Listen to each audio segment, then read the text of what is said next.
Tornillo Negro.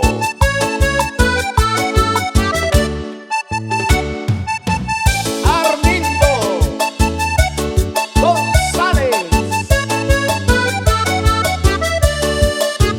Ojos azules, medio morado, de una trompada yo te dejé, para que sepa a respetarme y obedecerme como un deber. Cuando eras novia era dichosa, esplendorosa como tu amor. Ahora sos mala como una yegua que no respeta a su domador.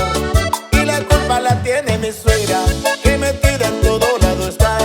Ojalá que se vaya esa vieja y el diablo la lleve donde debe estar. Ropa limpia no hay en mi casa, la comida en hora no está. Que se pasa chumeando en los ranchos, yo tengo que ir a trabajar. Aquí cochón la mujer está, amigo.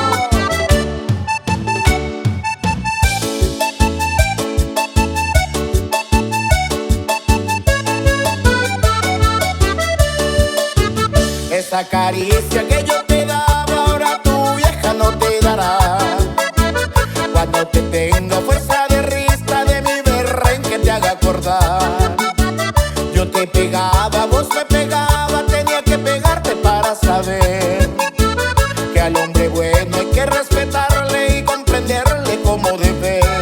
Y la culpa la tiene mi suegra, que metida en todo lado está. Ojalá que se vaya esa vieja y el diablo la lleve donde debe estar. Ropa limpia no hay en mi casa, la comida en hora no está. Que se pasa chumeando en los ranchos, yo tengo que ir a trabajar. Pobre hombre, por culpa de una mujer. ¡Sufre!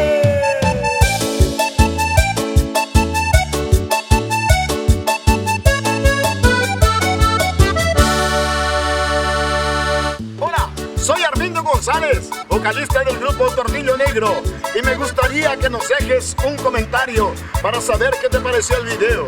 Y no te olvides de darle me gusta, suscribirte y activar la campanita, porque ni te imaginas todo lo que está por venir en este canal.